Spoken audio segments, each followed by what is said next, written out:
നമസ്കാരം സനോജി. നമസ്കാരം. നമ്മുടെ മുൻ ദേവസ്വം മന്ത്രി കടകംപള്ളി സുരേന്ദ്രൻ ഇന്ന് രാവിലെ ആഭ്യന്തരമന്ത്രി രമേശ് ചെന്നിത്തല അദ്ദേഹത്തിന്റെ സ്വകാര്യ വസതിയിലെത്തി കണ്ടിരിക്കുകയാണ്. അപ്പോൾ എന്തായാലും എന്തെങ്കിലും ഒരു നല്ല കാര്യത്തിന് വീട്ടിലേക്ക് ക്ഷണിക്കുവാനാണത് ആ പോക്ക് കണ്ടാൽ തന്നെ നമുക്ക് ആ പോക്ക് കണ്ടാൽ തന്നെ അറിയാം. എന്ത് തോന്നുന്നു? അല്ല, ഈ നമ്മുടെ തിരുവനന്തപുരത്ത് പണ്ടൊരു പറച്ചിലുണ്ട്, ഈ പിണങ്ങിയിരുന്നാലും രണ്ട് സന്ദർഭങ്ങളിൽ മാത്രമേ ഈ ഒരുമാതിരിപ്പെട്ട ആൾക്കാരൊക്കെ അങ്ങോട്ടും ഇങ്ങോട്ടും പോകാറുള്ളൂ. ഒന്ന് സംബന്ധം വിളിക്കാൻ, പിന്നൊന്ന് ചാക്കാലയ്ക്ക്. അപ്പൊ ഈ രണ്ട് കാര്യത്തിനുമല്ല കടകംപള്ളി അവിടെ എത്തിയതെന്നുള്ളത് എല്ലാ മലയാളികൾക്കും വ്യക്തമാണ്.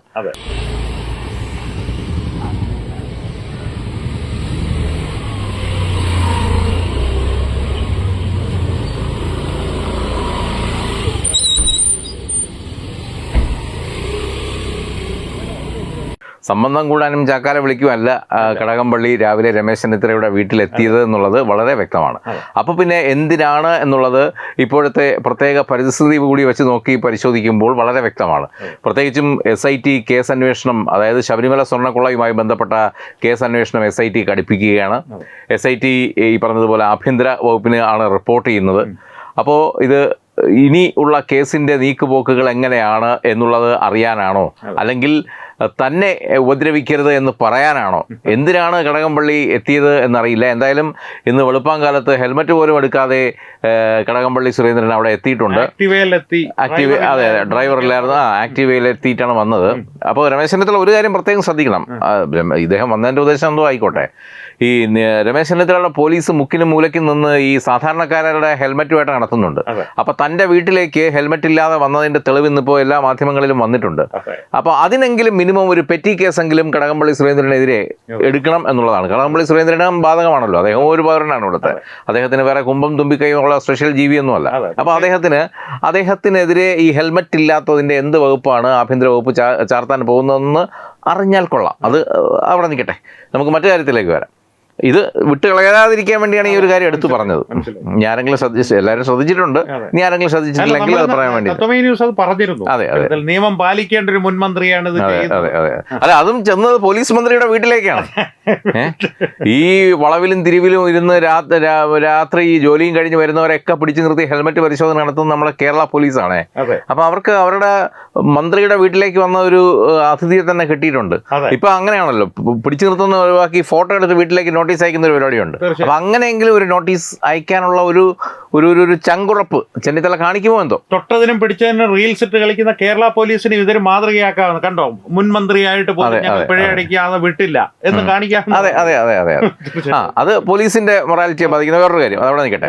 നമ്മൾ പറഞ്ഞ കാര്യം എന്തായിരിക്കാം ഇന്ന് രാവിലെ ഇത്ര ധൃതി പിടിച്ച് ഈ പറഞ്ഞതുപോലെ കിരീടം പോലും വയ്ക്കാതെ കടകംപള്ളി പെട്ടെന്ന് ചെന്നിത്തലയെ കാണാൻ എത്തിയത് എന്നുള്ളത്.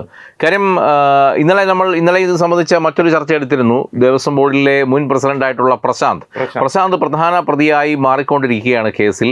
അപ്പോൾ പിന്നെ ഈ പ്രശാന്തിന് മുകളിൽ ഇനി ഒരു പേരേ ഉള്ളൂ. ആ പേര് ചെന്ന് നിൽക്കുന്നത് കടകംപള്ളി സുരേന്ദ്രൻ തന്നെയാണ്.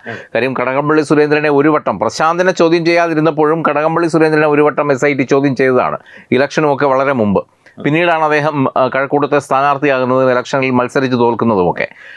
അതിനുശേഷം ഇപ്പോൾ വീണ്ടും ഈ പ്രശാന്തിൻ്റെ മേലുള്ള കുരുക്ക് മുറുകുമ്പോൾ കടകംപള്ളിക്ക് ഉറക്കം നഷ്ടപ്പെടുന്നു എന്നുള്ളതിൻ്റെ സൂചന തന്നെയാണ് ഇന്ന് കൊച്ചി വെളുപ്പാങ്കാലത്ത് ആഭ്യന്തരമന്ത്രിയെ കാണാൻ അദ്ദേഹം ഇങ്ങെത്തിയത് എന്നുള്ളത് വളരെ വ്യക്തമാണ്. എന്തായാലും ഇത് സംബന്ധിച്ച് വലിയ ചർച്ചകളാണ് ഇപ്പോൾ നടക്കുന്നത്. പ്രത്യേകിച്ചും ഈ SIT അന്വേഷണം മറ്റൊരു ഘട്ടത്തിലേക്ക് കിടക്കുകയാണ്. അവർ ഇടക്കാല റിപ്പോർട്ട് കഴിഞ്ഞ് റിപ്പോർട്ടിൻ്റെ പൂർണ്ണരൂപം കഴിഞ്ഞ ദിവസം കോടതിക്ക് സമർപ്പിച്ചു കഴിഞ്ഞു, ഒരു അന്വേഷണത്തിൻ്റെ.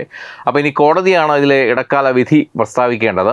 അപ്പോൾ അതിനുവേണ്ടി വെയിറ്റ് ചെയ്യുമ്പോഴത്തേക്കാണ് ഇത്തരത്തിൽ ഇങ്ങനെ ഒരു പുതിയൊരു രൂപം ഇതിന് കൈവരുന്നത്. അപ്പോൾ എന്തെങ്കിലും കടകംപള്ളിക്ക് പേടിക്കാൻ എന്തെങ്കിലും ഉണ്ടോ ഇക്കാര്യത്തിൽ എന്നുള്ളത് തന്നെയാണ് വീണ്ടും ചോദ്യമായി മാറുന്നത്.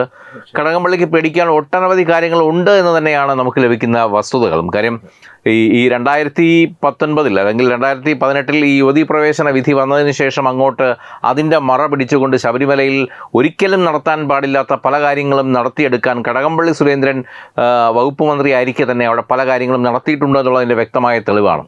കടകംപള്ളി സുരേന്ദ്രൻ, അന്നത്തെ കമ്മീഷണറായിട്ടുള്ള വാസു, പിന്നീട് അദ്ദേഹം ദേവസ്വം ബോർഡ് പ്രസിഡന്റായി. ഒരുപാട് മോഹിച്ചാണ് വാസു ദേവസ്വം ബോർഡ് പ്രസിഡന്റ് ആകുന്നത്. പക്ഷേ ഒരു വിധി നിയോഗം എന്നോണം അദ്ദേഹത്തിൻ്റെ അദ്ദേഹം പ്രസിഡന്റായിരുന്ന കാലത്ത് ഭക്തർ ശബരിമലയിൽ എത്താത്തൊരു കാലമായി മാറി കോവിഡ് കാരണം. അപ്പോൾ വാസുവിൻ്റെ ഒരു പ്രഭാവം അവിടെ മങ്ങി എന്നുള്ളതാണ്. അപ്പോൾ അങ്ങനെ തുടങ്ങി കുറേ ഉദ്യോഗസ്ഥർ ഇതിൽ പങ്കാളികളാണ്. അപ്പോൾ ആ പേരുകൾ, വാസു അറസ്റ്റിലായിരുന്നല്ലോ കഴിഞ്ഞ പ്രാവശ്യം, സ്വാഭാവിക ജാമ്യം കിട്ടി പുറത്തിറങ്ങിയതുമാണ്. അപ്പോൾ അതിൽ മുരാരി ബാബുവാണ് മരിച്ചുപോയത്. അപ്പോൾ ഇവരെല്ലാവരും ചേർന്ന് നടപ്പിലാക്കിയെടുത്ത കുറേ കാര്യങ്ങളുണ്ട്. നമുക്കറിയാവുന്നുള്ളത് ഈ യുവതീ പ്രവേശനവും സ്വർണ്ണക്കൊള്ളയും മാത്രമാണ് വാർത്തകളിൽ നിറഞ്ഞ. ഇതല്ലാതെ ഒട്ടനവധി അഴിമതികളുടെ കൂത്തരങ്ങായി ശബരിമല മാറ്റിയതിൽ ഇവർക്ക് വലിയ പങ്കുണ്ട്. ഇതിൻ്റെ ഒരു കണ്ടിന്യൂറ്റി നിലനിർത്തുക എന്ന കാര്യം ചെയ്തത് PS പ്രശാന്താണ്. കാര്യം ഇവരുണ്ടാക്കി വെച്ച ആ ഒരു സൽപ്പേര് നഷ്ടപ്പെടരുതല്ലോ ദേവസ്വം ബോർഡിൻ്റെ. അത് ഞാൻ ഏറ്റെടുത്ത് അതിലും വിപുലമായി ചെയ്യുക എന്നുള്ള, അതിലും ഭംഗിയായി ചെയ്യുക എന്നുള്ള ഒരു ഉദ്ദേശത്തോടു കൂടിയാണ് PS പ്രശാന്ത് പാവം ഈ 2025 അദ്ദേഹം ചില കാട്ടിക്കൂട്ടലുകൾ നടത്തിയത്. എന്തായാലും ഒരു വലിയ ചങ്ങലയുടെ അങ്ങേയറ്റവും ഇങ്ങേയറ്റവും കിട്ടാവുന്നുള്ള ചേട്ടന്മാർ തന്നെയാണ് ഇവരൊക്കെ എന്നുള്ളത് അവർ തന്നെ തെളിയിച്ചു കഴിഞ്ഞിരിക്കുകയാണ്. ഇനി ഈ SITയുടെ അന്വേഷണം മുറുകി ഇതൊരു വലിയ രീതിയിലേക്ക് പോകുമെങ്കിൽ കടകംപള്ളിയുടെ അറസ്റ്റ് രേഖപ്പെടുത്തേണ്ടി വരും എന്നുള്ളതിൻ്റെ ഒരു സൂചനയുണ്ട്. അപ്പോൾ അതിന് മുന്നോടിയായിട്ടാണ് ഇന്ന് ആഭ്യന്തരമന്ത്രിയെ സ്വകാര്യ ഭവനത്തിൽ പോയി സന്ദർശിച്ചത് എന്ന് തന്നെയാണ് മാധ്യമങ്ങളടക്കം ഇതിനെ നിരീക്ഷിക്കുന്നത്. പിന്നീട് വരുന്ന മറ്റൊരു കാര്യം ഇതിൻ്റെ തുടർ നടപടികൾ എന്താണ് എന്നുള്ളതാണ്. കാര്യം ഇപ്പോൾ PS പ്രശാന്ത് പ്രതിയാകും എന്നുള്ള കാര്യം ഏറെക്കുറെ ഉറപ്പായി കഴിഞ്ഞിരിക്കുന്നു. കഴിഞ്ഞ പ്രാവശ്യം കോടതിയുടെ നിരീക്ഷണത്തിൽ അത് വന്നിരിക്കുന്നു. ഇനിയിപ്പോൾ അടുത്ത പേരെന്തായാലും കടകംപള്ളി സുരേന്ദ്രൻ തന്നെയാണ്. അപ്പോൾ അതിനു മുമ്പ് തന്നെ ഒഴിവാക്കണം എന്ന് പറയാനാണോ, അല്ലെങ്കിൽ ഈ അമ്പിനും വില്ലിനും കേടില്ലാത്ത രീതിയിൽ ഇത് എങ്ങനെയെങ്കിലും ഒതുക്കി തീർക്കണം എന്നുള്ളതാണോ? അപ്പോൾ എന്ത് തന്നെ ആയാലും എന്തോ ഒരു അപേക്ഷയുടെ സ്വരമായിട്ടാണ് വന്നതെന്നുള്ളതിൻ്റെ ഒരു ബോഡി ലാംഗ്വേജ് വളരെ വ്യക്തമാണ്. നിസ്സാരമായ ചില ശുപാർശകൾക്കാണ് എന്ന് മാധ്യമങ്ങളോട് പെട്ടെന്നൊന്ന് പറഞ്ഞൊഴിഞ്ഞു. അതെ, ഇത് രാവിലെ അധികം മാധ്യമങ്ങളുടെ കണ്ണിൽ പെടുന്നതിന് മുമ്പാണ് അദ്ദേഹം അവിടെ എത്തുന്നത്. ആ നിമിഷം ആരോ മൊബൈലിൽ പകർത്തിയ ദൃശ്യങ്ങളാണ് മറ്റു മാധ്യമങ്ങൾക്ക് കിട്ടിയത്. ഇതിനിടയിൽ ഈ രമേശ് ചെന്നിത്തലയുടെ സ്വകാര്യ വസതിക്ക് തൊട്ടടുത്തുള്ള ഒരു മാധ്യമം അവിടെ ബൈറ്റ് എടുക്കാനായി ഓടി വരുന്നതുണ്ട്. അത് ആ മൊബൈൽ വിഷ്വലിൽ നമുക്ക് കാണാം. ആ ചാനലിനോട് ഞാൻ ഇപ്പോൾ പ്രതികരിക്കുന്നില്ല എന്നുള്ള രീതിയിൽ എന്തോ അദ്ദേഹം പറഞ്ഞത് ഒഴിയുന്നുമുണ്ട്. അപ്പോൾ എന്തായാലും വളരെ രഹസ്യമായി നടത്തേണ്ട ഒരു കാര്യം അത് എങ്ങനെയോ പരസ്യമായി. സനോജി, ഒരു കാര്യം, ഈ മുൻപ് ഇദ്ദേഹത്തെ SIT ചോദ്യം ചെയ്തിരുന്നപ്പോൾ തന്നെ അദ്ദേഹത്തിന്റെ ഒരു ശരീരഭാഷയിലെല്ലാം ഒരു പരിഭ്രമം വ്യക്തമായിരുന്നു. എന്നിരുന്നാലും ഇവരുടെ എല്ലാം ഒരു ആത്മവിശ്വാസം എനിക്ക് തോന്നുന്നൊരു കാര്യമാണ്. സനോജിയുടെ അഭിപ്രായം അറിഞ്ഞാൽ കൊള്ളാം. അതിൽ ഈ PS നമ്മുടെ പ്രശാന്തിനെ തൊടില്ല എന്നുള്ള ഒരു ആത്മവിശ്വാസം ഇവർക്ക് എവിടെയോ ഉണ്ടായിരുന്നു ഏതെങ്കിലും ഒരു ഘട്ടത്തിൽ. അല്ല, അത് മുഴുവൻ ഈ ഒരു തെരഞ്ഞെടുപ്പോടു കൂടിയാണ് മാറിയത്. കാര്യം ഈ തെരഞ്ഞെടുപ്പിൽ വീണ്ടും LDF വരും, എല്ലാം ഇവരുടെ നിയന്ത്രണത്തിൽ തന്നെ ഉണ്ടാകും, എല്ലാം കുഴിച്ചുമൂടപ്പെടാം എന്നുള്ള ഒരു ധാരണയിലാണ് ഇവർ മുന്നോട്ട് പോയത്. അതെ അതെ അതെ അതെ അപ്പോഴാണ് ഈ എല്ലാം തകിടം മറിച്ചുകൊണ്ട് ജനഹിതം മറ്റൊന്നായി മാറിയത്. അപ്പോൾ അതിൽ ഈ കടകംപള്ളി ഉൾപ്പെടെ ഉള്ളവർ തോറ്റു തുന്നം പാടിയപ്പോൾ ഇത് വലിയൊരു തിരിച്ചടിയായി മാറി എന്നുള്ളതാണ്. അതൊരു അനിവാര്യതയായിരുന്നു. അദ്ദേഹത്തിന്റെ തോൽവി എന്ന് പറയുന്നത് ഒരു ആവശ്യമുള്ള അനിവാര്യതയായിരുന്നു. ആ അനിവാര്യതയിലേക്ക് പോയപ്പോഴാണ് ഈ പറയുന്ന പരിഭ്രമവും മറ്റു കാര്യങ്ങളും ഒക്കെ വരുന്നത്. മാത്രമല്ല ഈ PS പ്രശാന്ത് പിടിക്കപ്പെട്ടാൽ കടകംപള്ളിക്ക് പറയാം അടുത്ത് അന്വേഷണം നീളുന്നത് തന്നിലേക്ക് തന്നെയാണെന്ന്. മാത്രമല്ല നമ്മൾ തത്വമയി അടക്കം എല്ലാ മാധ്യമങ്ങളും ഈ ഉണ്ണികൃഷ്ണൻ പോറ്റിയും കടകംപള്ളി സുരേന്ദ്രനും തമ്മിലുള്ള ബന്ധം, ആഴത്തിലുള്ള ബന്ധം വ്യക്തമാക്കുന്ന പല ഫോട്ടോകളും നമ്മൾ പുറത്തുവിട്ടിട്ടുള്ളതാണ്. പല ചടങ്ങുകളിലും ഇവർ പങ്കെടുക്കുന്ന കാര്യം അവിചാരിതമായി കണ്ടുമുട്ടുന്ന രണ്ടുപേർ തമ്മിൽ സംസാരിക്കുന്നത് പോലെ അല്ല അവിടെ ഇടപെട്ടിരിക്കുന്നത്. മാത്രമല്ല നമുക്കിപ്പോൾ പല രീതിയിലുള്ള പരിചയങ്ങളാവുമല്ലോ. ദീർഘനാൾ പരിചയമുള്ള ആളാവാം, ആഴത്തിൽ പരിചയമുള്ള ആൾക്കാരാകാം, ഒരു കണ്ട് മുഖപരിചയമുള്ള. ഇപ്പോൾ കടകംപള്ളി തന്നെ പലപ്പോഴും നിഷേധിച്ചത് സ്പോൺസർ എന്നുള്ള നിലയിൽ പലയിടത്തും വെച്ച് കണ്ടിട്ടുണ്ട് എന്നുള്ളത് മാത്രമേ പറഞ്ഞിട്ടുള്ളൂ. പക്ഷെ അങ്ങനത്തെ ഒരു പരിചയമല്ല എന്നുള്ളത് ആ ഫോട്ടോകളിൽ നിന്നൊക്കെ വളരെ വ്യക്തമാണ്. പല ഫോട്ടോകളിലും വളരെ അടുത്ത് തോളിൽ ചേർത്ത് പിടിച്ച് കാര്യം പറയുന്നതും കൈക്ക് പിടിച്ച് കാര്യം പറയുന്നതും ഒക്കെ ഉള്ള ഫോട്ടോകളൊക്കെ ഇതിനോടകം നമ്മൾ തത്വമയി അടക്കം പല മാധ്യമങ്ങളും പുറത്തുവിട്ടിട്ടുണ്ട്. അപ്പോൾ അതിൽ നിന്നൊക്കെ വളരെ വ്യക്തമാണ് ഈ ഉണ്ണികൃഷ്ണൻ പോറ്റിയുടെ ബോർഡിനുള്ളിലെ ഇത്തരത്തിലുള്ള കടന്നുകയറ്റത്തിന് ഇവരൊക്കെ ഉത്തരവാദികളാണ്. ഇവരുടെയൊക്കെ മൗനാനുഭാവത്തോടു കൂടിയാണ്, അല്ലെങ്കിൽ പരസ്യ സമ്മതത്തോടു കൂടിയാണ് ഈ ഉണ്ണികൃഷ്ണൻ പോറ്റി അടക്കമുള്ളവർ ഈ സ്വർണ്ണ കൊള്ള ഉൾപ്പെടെയുള്ള കാര്യങ്ങൾ അവിടെ ചെയ്തതെന്നുള്ള കാര്യം വളരെ വ്യക്തമാണ്. അപ്പോൾ അതിൻ്റെ ഉത്തരവാദിത്വത്തിൽ നിന്ന് ഒരു പരിധിവരെയൊക്കെ തടയിട്ട് നിൽക്കാമെങ്കിലും ഏറെക്കുറെയൊന്നും കടകംപള്ളി സുരേന്ദ്രന് നിഷേധിക്കാനോ അതിൽ നിന്ന് മാറാനോ പറ്റില്ല എന്നുള്ളതാണ്. മാത്രമല്ല SIT പറയുന്നത് പോലെ ഇപ്പോൾ ഇന്നിപ്പോൾ ദേവസ്വം വകുപ്പിൻ്റെ ഉത്തരവാദിത്വമുള്ള മന്ത്രി K മുരളീധരൻ പറഞ്ഞിരിക്കുന്നത് SITയുടെ അന്വേഷണത്തിൽ പൂർണ്ണ തൃപ്തി എന്നാണ്.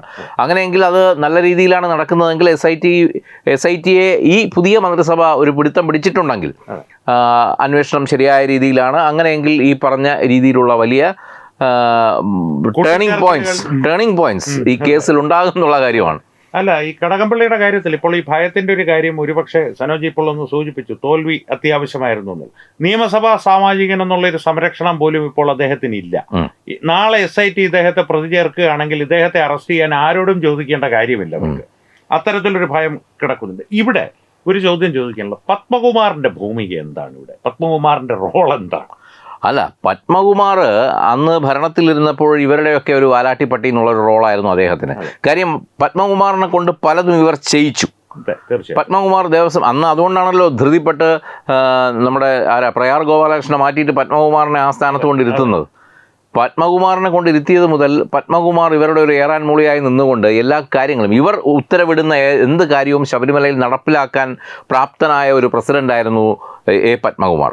പത്മകുമാറിലൂടെ ഇവർ പല കാര്യങ്ങളും അവിടെ നടത്തിയെടുത്തു എന്നുള്ളതാണ്. പക്ഷേ പത്മകുമാർ എന്തെങ്കിലും കാര്യങ്ങൾ അന്ന് നോ പറഞ്ഞിട്ടുണ്ടെങ്കിൽ അതും ഇവർ മറ്റൊരു രീതിയിൽ നടത്തിയെടുത്തിട്ടുണ്ട്. ആ നോകളാണ് ഇപ്പോൾ പത്മകുമാർ ഇവർക്കെതിരെ ഭീഷണിയായി ഉയർത്തിക്കൊണ്ടിരിക്കുന്നത്. മാത്രമല്ല, അന്ന് അവിടെ നടന്ന ഈ അഴിമതി ഉൾപ്പെടെയുള്ള ഒരുപാട് കൊള്ളരുതായ്മകൾ എന്തൊക്കെയെന്ന് വളരെ കൃത്യമായി അറിയാവുന്ന ഒരാൾ കൂടിയാണ് പത്മകുമാർ. പത്മകുമാറിനെ കൂട്ടത്തിൽ നിന്ന് മാറ്റി നിർത്തി ഇവർ ഒറ്റപ്പെടുത്തുമ്പോൾ പത്മകുമാർ തിരിഞ്ഞുകുത്താൻ വെമ്പുന്നതും അതുകൊണ്ടാണ്. പത്മകുമാറിനെതിരെ കടുത്ത നടപടിയിലേക്കൊന്നും പാർട്ടി പോയിട്ടില്ല. അത് നമ്മൾ ചർച്ച അതെ, നമ്മളത് അതിന്റെ ഉദാഹരണം പറഞ്ഞാണല്ലോ. മറ്റേ രക്തസാക്ഷിത്വ ഫണ്ട് അട്ടിമറിച്ചതിനെതിരെ പെട്ടെന്ന് നടപടിയെടുത്ത പാർട്ടിയാണ്. ഒറ്റ രാത്രി കൊണ്ട് നടപടിയെടുത്ത പാർട്ടിയാണ്. അതെ അതെ. എന്നിട്ടും പത്മകുമാറിനെ പോലെ ഒരു ചോട്ടാ നേതാവിനെ തൊടാൻ ഇവർക്കായില്ല എന്നുള്ളതാണ്. അല്ലേ, ഇനിയിപ്പോൾ ഈ കടകംപള്ളിയിലേക്ക് നാളെ ഒരു സാഹചര്യത്തിൽ SITയുടെ അന്വേഷണം കൃത്യമായി മുന്നോട്ട് പോവുകയും നമുക്ക് എല്ലാവർക്കും അറിയാവുന്ന പോലെ കടകംപള്ളിയിലേക്ക് സ്വാഭാവികമായി എത്തുകയും ചെയ്താൽ അതിനപ്പുറത്തേക്കുള്ള വലിയ പുള്ളികളിലേക്ക്, അതായത് വലിയ പുള്ളികൾ എന്ന് ഞാൻ ഉദ്ദേശിക്കുന്ന കമ്മ്യൂണിസ്റ്റ് പാർട്ടി കാരണഭൂതനായിരുന്നല്ലോ എല്ലാം, അവിടേക്കൊക്കെ അന്വേഷണം നീളുവാനുള്ള സാധ്യത. അല്ല, അത് തന്നെയാണ്. ഇനി കടകംപള്ളിയെ കവച്ചു വെച്ച് ഈ അന്വേഷണം മുന്നോട്ട് പോകാൻ പാടില്ല എന്ന് എവിടുന്നോ ഒരു നിർദ്ദേശം കടകംപള്ളിക്ക് കൃത്യമായി കിട്ടിയിട്ടുണ്ട്. ഒന്നുകിൽ കടകംപള്ളിക്ക് മുമ്പ്, ഇല്ലെങ്കിൽ കടകംപള്ളിയോടുകൂടി ഈ അന്വേഷണം അവിടെ നിൽക്കണം. അപ്പം അതിന് എന്ത് എന്നുള്ളത് വളരെ വ്യക്തമാണ്. അപ്പോൾ എന്തായാലും ഇന്ന് രാവിലെ നമ്മൾ ഇതിൻ്റെ തുടക്കത്തിൽ, ഈ ചർച്ചയുടെ തുടക്കത്തിൽ പറഞ്ഞതുപോലെ സംബന്ധം കൂടാനോ ചാക്കാലോ വിളിക്കാനോ ഒന്നും അല്ല അവിടെ എത്തിയിരിക്കുന്നത്. അവിടെ എത്തിയത് കൃത്യമായി പറഞ്ഞതുപോലെ എന്തോ ഒരു ഗൂഢാലോചന അല്ലെങ്കിൽ എന്തോ ഒരു അഭ്യർത്ഥന അപേക്ഷ, ഇതിലേതുമാകാം. ഇതെന്തോ അവിടെ നടന്നിട്ടുണ്ട്. അതിന്റെ വിശദാംശങ്ങൾ ഒരുപക്ഷെ വരും ദിവസങ്ങളിൽ നമുക്ക് വ്യക്തമായേക്കാം. തീർച്ചയായിട്ടും. രമേശ് ചെന്നിത്തല ഇതുവരെ ഒന്നും പ്രതികരിച്ചിട്ടില്ല, അദ്ദേഹത്തോട് ആരും ഒന്നും ചോദിച്ചില്ല. അല്ല, ഈ ഒരു ഘട്ടത്തിൽ എനിക്ക് പറയാനുള്ളത്, ഈ കടകംപള്ളി ഇപ്പൊ ഈ ഓടി നടന്ന് രമേശ് ചെന്നിത്തലയുടെ കാല് പിടിക്കുന്നതിനേക്കാളും നല്ലത് കർക്കിടക മാസം 1-ാം തീയതി ആകാൻ പോകുന്നു. ഒന്ന് വ്രതമൊക്കെ എടുത്തുനിന്ന് ശബരിമലയ്ക്ക് പോയൊന്ന് ആഞ്ഞു പിടിച്ചാൽ ചിലപ്പോൾ എന്തെങ്കിലും ഒരു പരിഗണന, ഒരു അളവ് കിട്ടിയെന്നിരിക്കും. അങ്ങേരെ നമ്പാൻ പറ്റൂല. അങ്ങോട്ട് പോയാൽ ചിലപ്പോൾ അങ്ങേര് വേറെ വല്ലതും ചെയ്തെന്ന് വരെ ഈ കാണിച്ചു കൂട്ടിയത്. കാരണം അങ്ങേരുടെ കലി എന്ന് പറയുന്നത് ഒരു കള്ളം ചെയ്താൽ അങ്ങേര് ഇത് ചെയ്യും, അധർമ്മം ചെയ്താൽ അങ്ങേര് വിടുന്ന പരിപാടി ഇല്ലാതാണ് ഇപ്പോൾ നമ്മൾ തിരിച്ചു വരുന്നത്. മുരാരി ബാബു പോലും അവസാനമായി ഒപ്പിടാൻ വന്നപ്പോൾ പോലീസ് സ്റ്റേഷനിൽ പറഞ്ഞിട്ടുണ്ടായിരുന്നു എല്ലാം അയ്യപ്പന്റെ നിശ്ചയം എന്ന് പറഞ്ഞിരുന്നു എന്നാണ് പോലീസുകാർ തന്നെ പറയുന്നത്. എന്തായാലും അയ്യപ്പന്റെ നിശ്ചയം എന്താണ് കടകംപള്ളിയുടെ കാര്യത്തിൽ എന്നുള്ളത് കാത്തിരുന്ന് നമുക്ക് കാണാം. വരും ദിവസങ്ങളിൽ കൂടുതൽ വിവരങ്ങൾ പുറത്തു വരുന്നതിനനുസരിച്ച് നമുക്ക് ചർച്ചകളും മുന്നോട്ട് കൊണ്ടുപോകാം. അല്ലേ സനോജി? അതെ അതെ, തീർച്ചയായും തീർച്ചയായും. എന്തായാലും വീണ്ടും കാണാം സനോജി. വളരെ നന്ദി. നമസ്തേ.